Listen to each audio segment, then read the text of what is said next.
Boxers, trainers, challenge. Now, see, I had to work on that to get that correct, right? Just like boxing, just like anything in life, you got to work on whatever it is that you're trying to do or that you want to get done until you get it right, right? So let me try it again.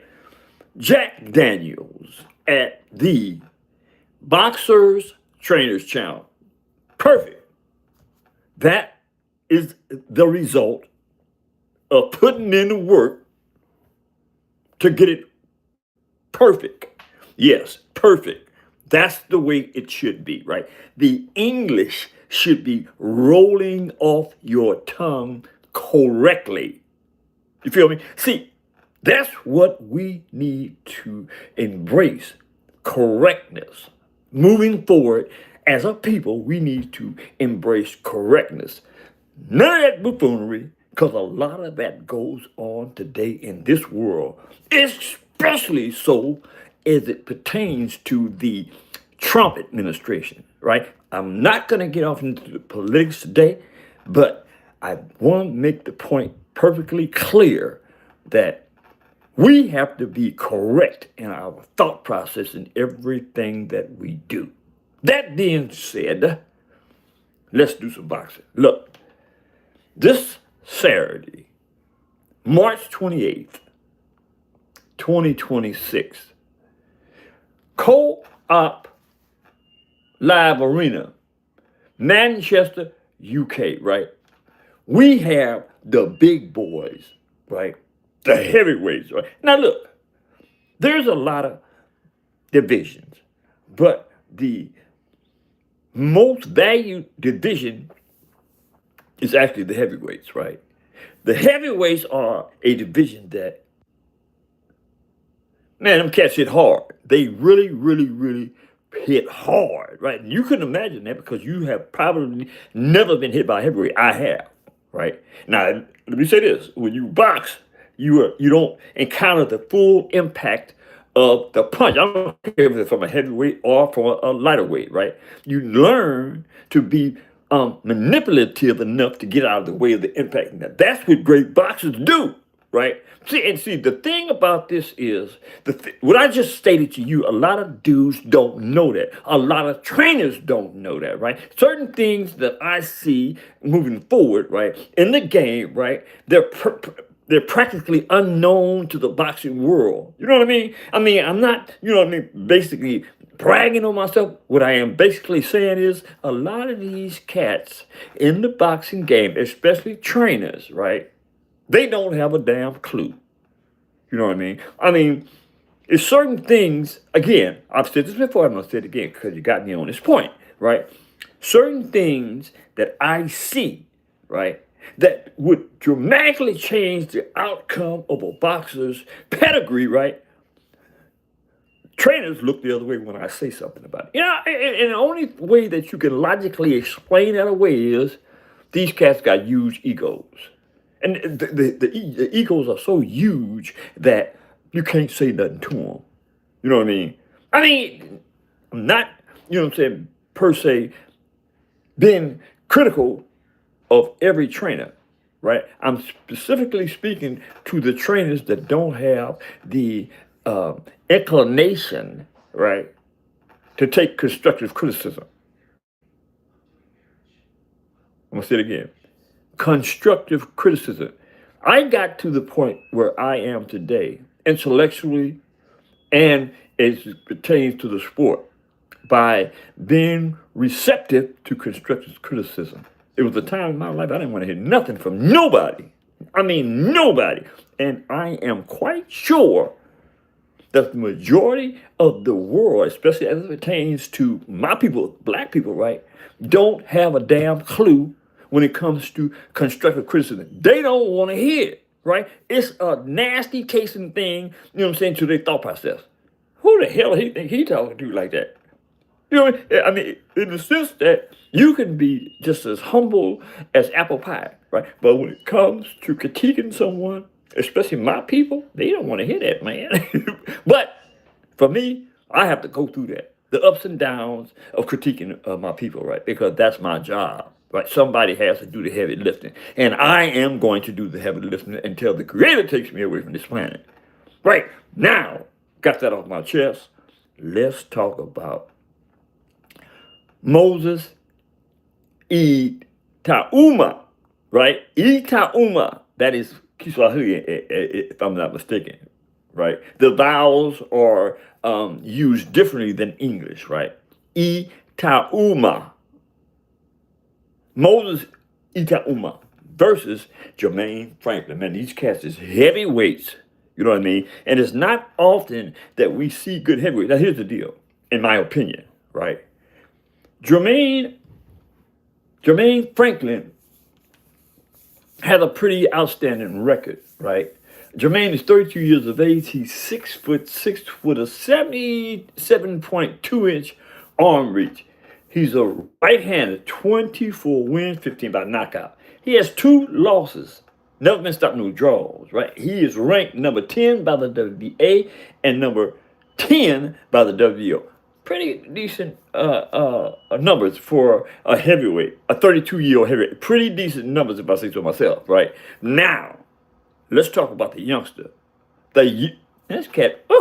This youngster here is going a long way in this division. Why? Why?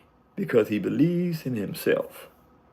And he has proven that thus far with his 13-0 record, right?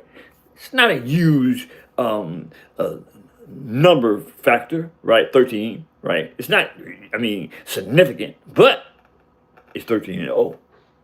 He's 21 years of age. He's 6'6" with a 78.1-inch arm reach. He's a southpaw, a left-hander. Damn, right? And he can use that left hand, speaking in terms of the jab, right? A cat with a left-hand jab can pose problems to even a veteran right-hander, right? A good left-hand jab,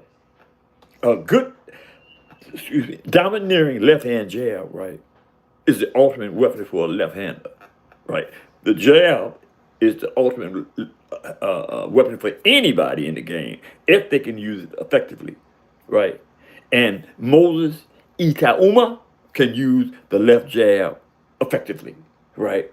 He's 21 years of age, 6'6" with a 78.1-inch arm reach. He has a lot of advantages over his opponent, right? He's a southpaw. 13 wins, 11 by knockout.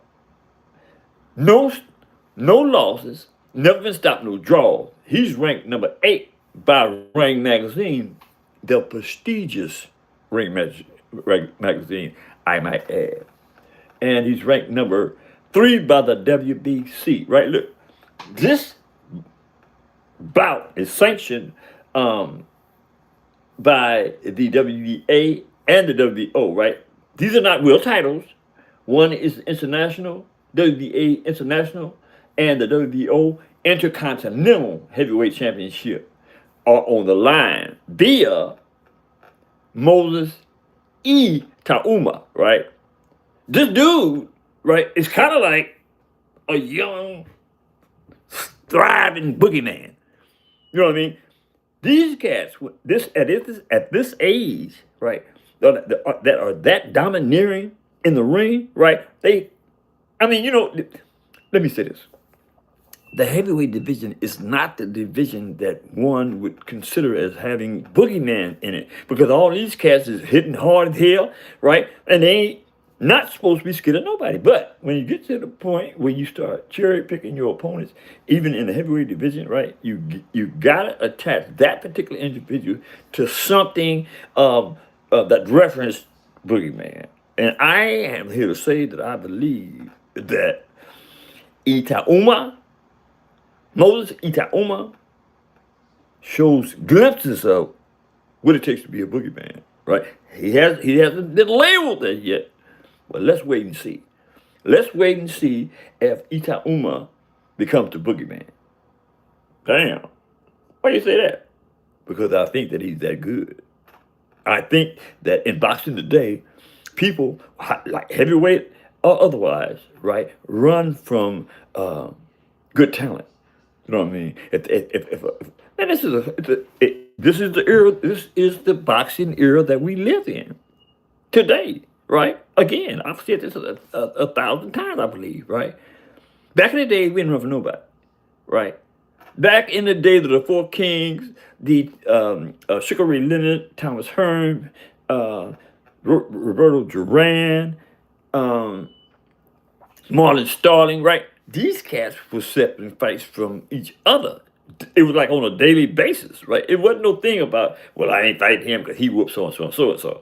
You know what I'm saying? But hopefully we'll get around that and get away from that and get back to the business of, I'm gonna whoop your ass. Excuse my French. I'm gonna whoop your butt. You know what I'm saying? And that's it, and that's all, right? We ain't finna have no long, drawn out conversation like we do today, right? About boxing, right? I'm challenging you. Let's do it. Okay, let's do it, right? That's boxing. This man, you know what I'm saying? Like Shakur is one of the best cappers in the business when it comes to explaining away a fight. You know what I mean? We had subject matter on Shakur yesterday, and I was pretty pleased with the outcome of that particular podcast because it did some pretty promising numbers. But I tell the truth. You know what I'm saying? I am not here to just run my mouth. You know what I'm saying? Hey man, look, I got plenty of stuff I can be doing. A lot of stuff I can be doing, right? But I'm captivated by what I do, about this boxing, about trying to get this boxing back to a state, bang, bang, where cats, you know what I'm saying, don't run from the challenge. Don't run from the challenge. I believe that a lot of these cats run from the challenge. Hitchison runs from the challenges. I hate to say this. Keyshawn Davis runs from the challenge. Shakur Stevenson run from the challenge. You know what I'm saying? So look, we can stand here all day and make mention of those that run from the challenge instead of running to the fire when it comes to accepting the call outs. You know what I mean? It's a strange thing that y'all, you know what I'm saying, got me in a position where I'm speaking about these call outs and how people run from the fire. You know what I mean? Because it's where in the hell is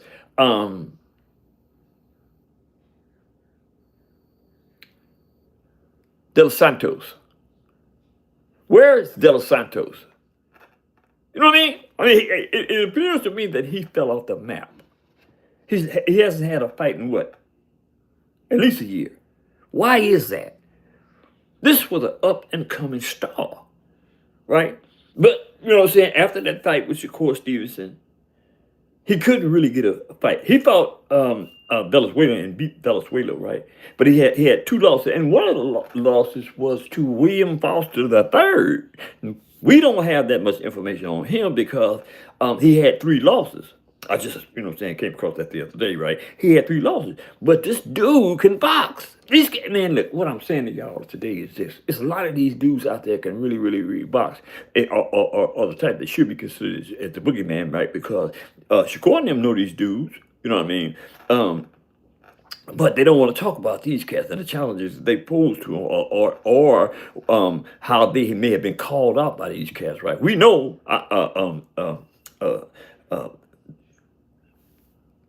De Los Santos would love to fight Shakur again. We come on, man. We know that, right? But you're not going to see that fight because Shakur they're not having it. Okay, let's be perfectly clear about that. When it comes to these breeds, you know what I'm saying? That's what I'm calling these breeds, right? That talk a lot of trash but don't perform. You know what I mean? I'm basically saying, I'm running across of late a lot of young talent out there that we have absolutely no clue that they're out there. They're not getting any attention. Same thing is the case with this issue with the WBC and Jador Herrera, right? Now, I think that they expect for me to just, you know what I mean? I made my presence felt by dropping them a letter, right? Asking for an explanation for why Jador wasn't elevated to the WBC lightweight champion of the world after Shakur lost his belt, right? After this WBC took his lightweight championship title of the world away, right?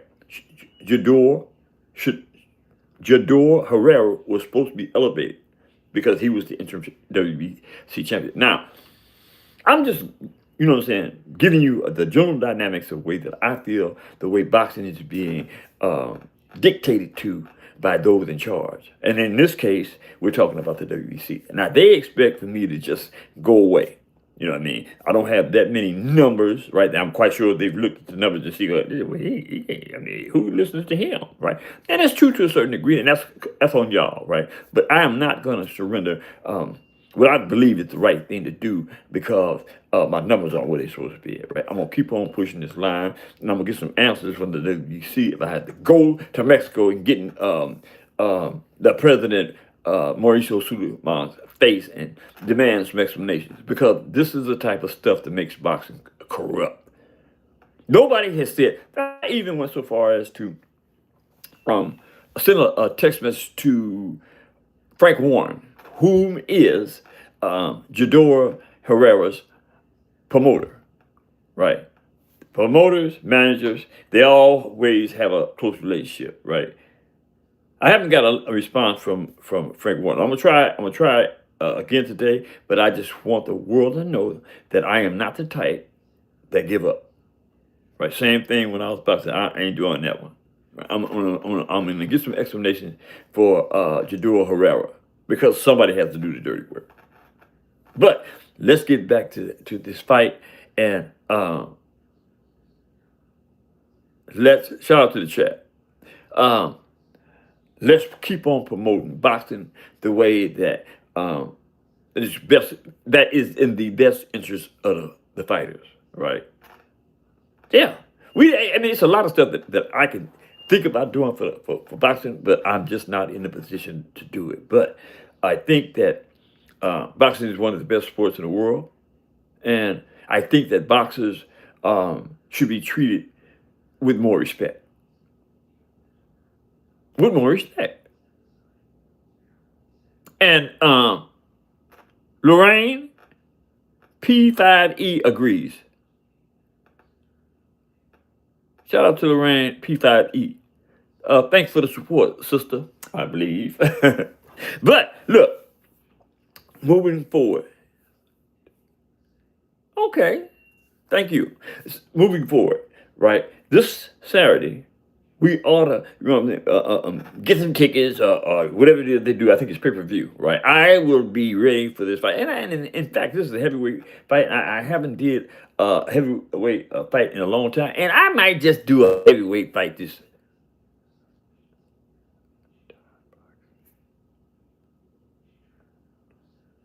You tried boxing. Sorry. Oh, no. That's quite all right, Lorraine. You tried boxing before. Sorry. Okay. What happened? What do you mean you tried boxing before? What does that mean? You tried it, but you stopped? Is that what you're saying? This is what I need to be doing more of, engaging with the chat, right? And this is what I want to do. I want the chat to give me advice on how to better serve y'all, on how I can make my podcast more attracting, more appealing to y'all, right? Drop me a comment and let me know what y'all think about that because I need to be more readily available to the chat.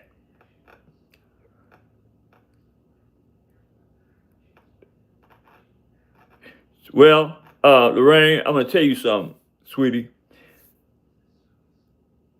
I don't think that's so about you couldn't do it very well. What had happened, in my opinion, right, it was either the gym that you were at didn't have the type of trainers that could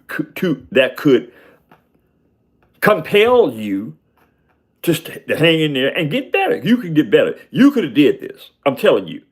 If you went in there and tried it, you could have did it. You could have did it. I'm telling you. I mean, you could have did it. Boxing is a wonderful sport, but it's really a scientific sport, right? You know what I mean? And it brings me back to what I just got through said. A lot of trainers don't know how to push a fighter psychologically to become the best he can be. There's a lot of ins and outs of being a trainer, sweetie. But you could have did this, Lorraine. Yeah, you could have did this. Where are you, Lorraine? If you don't mind me asking, where are you,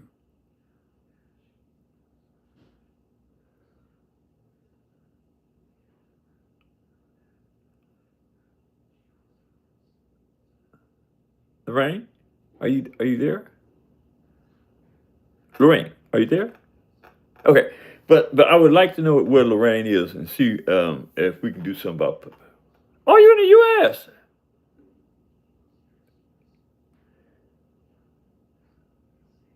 No, don't worry about that. That's okay. The location is that's fine. That's fine. You're in the U.S., right?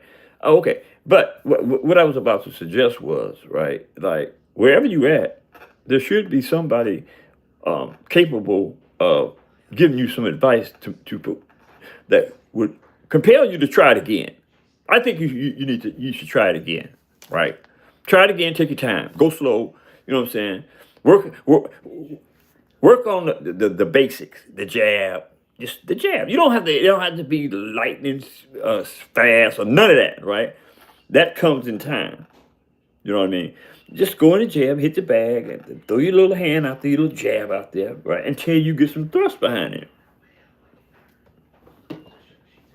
That takes time, but you can do this. And keep me posted. Now, that being said, and I appreciate your support, Lorraine. Right. Now, that being said, hit that subscription button, hit the like button, drop a comment in the comment section, and let me know what y'all think about how I can better serve y'all. You heard me? That being said, Lorraine, have a lovely day. Later.